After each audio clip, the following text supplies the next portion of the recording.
خیرکم من تعلم القرآن وعلمہ، تم میں سے بہترین لوگ وہ ہیں جو قرآن سیکھیں اور سکھائیں۔ من ذا الذی یقرض اللہ قرضا حسنا، کون ہے جو اللہ کو قرض حسن دے؟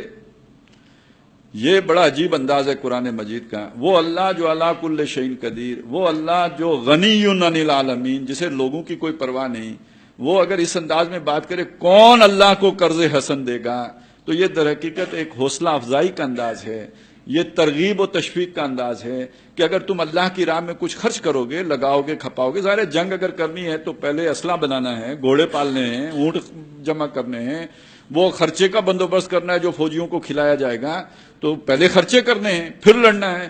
جہاد بالمال پہلے ہے، جہاد بالنفس بعد میں ہے۔ اگر مال ہی نہیں خرچ کر رہے تو جان لگانے کی باری کیسے آئے گی؟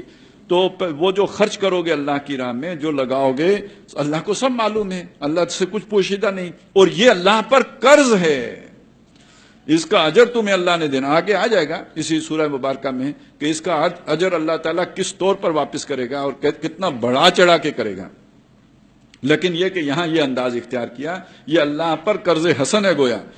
فَيُضَاعِفَهُ لَهُ أَضْعَافًا كَثِيرًا، اس قرض کو اللہ تعالیٰ بڑھاتا رہے اس کے لیے جس نے کہ اللہ کو قرض دیا ہے، اور اسے کئی گنا کر دے، کثیر تعداد میں اسے کر دے، بہت بڑا چڑھا کے اسے واپس کرے۔ واللہ یقبض ویبسط، ایک بات یاد رکھو، اللہ ہی قبض کرتا ہے، یعنی تنگ کر دیتا ہے مال، ناپ تول کے دینا شروع کر دیتا ہے، راشن بندی کر دیتا ہے، حساب کتاب کا دیتا ہے، اور اللہ ہی پھیلا کے دیتا ہے، کھول کے دیتا ہے، وسعت سے دیتا ہے۔ مطلب کیا ہے؟ تم اللہ کو بے دھڑک دو گے، بے حساب دو گے، اللہ بھی تمہیں بے حساب دے گا۔ تم ناپ تول کے دو گے، اللہ بھی ناپ تول کے دے گا۔ تو یہ اللہ ہے جو تمہیں کھول کے دیتا ہے، اور اس نے اگر وسعت سے تمہیں دیا ہے تو اللہ کی راہ میں دل کھول کر خرچ کرو۔ وَإِلَيْهِ تُرْجَعُونَ، اور تمہیں اسی کی جناب میں لوٹائے جاؤ گے۔ تمہارا اصل ٹھکانہ وہ ہے، جیسے جو پاکستان سے جو جائے سعودی عرب جائے، امارات جائے، کہیں یورپ جائے، کسی اور ملک جائے، اور وہ سمجھے یہ کہ میرا ٹھکانہ پاکستان ہے، تو وہ وہاں جمع کرے گا یا واپس یہاں بیچتا رہے گا، کیونکہ اس نے لوٹ کے یہاں آنا ہے۔ تو تم نے لوٹ کے اللہ کے پاس جانا ہے، تم وہاں جمع کرو، جو تم اللہ کی راہ میں خرچ کرو گے وہ وہاں جمع ہوتا ہو جائے گا۔ جیسے نبی اکرم صلی اللہ علیہ وسلم کی سیرت کا ایک واقعہ آتا ہے، آپ کے گھر بکری ذبح ہوئی، آپ ذبح کر کے چلے گئے، شام کو واپس آ کے پوچھا کہ ماں بقیہ منہا، اس بکری میں سے باقی کیا بچا، گوشت جو رہ گیا کچھ؟ تو جواب ملا ماں بقیہ منہا الا قطفها، ساری بکری بانٹ دی ہے، کچھ نہیں بچا اس میں سے، ایک دستی بچ گئی ہے۔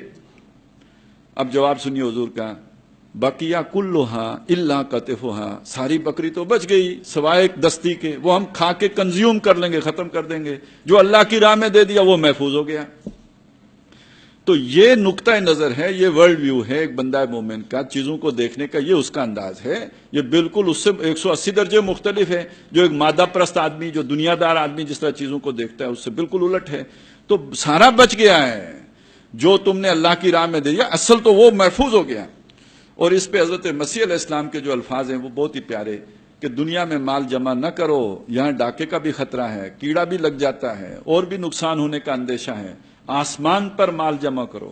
اور اس کا جو فائدہ بتایا حضرت مسیح نے وہ کیا ہے؟ جہاں تمہارا مال ہوگا وہاں تمہارا دل ہوگا۔ اگر تم نے اللہ کے پاس مال بھیج دیا، دل بھی ادھر ہی لگا رہے گا، یعنی یہ کہ ایک دم بہت بڑا تزکیہ ہو جائے گا، اللہ کو یاد کرنا مشکل نہیں رہے گا۔ مال یہاں محفوظ رکھو گے، مال بھی ادھر لگا، دل بھی ادھر لگا رہے گا، وہ کیسے اللہ کی طرف جائے گا؟ وَإِلَيْهِ تُرْجَعُونَ، اسی کی طرف تم لوٹائے جاؤ گے۔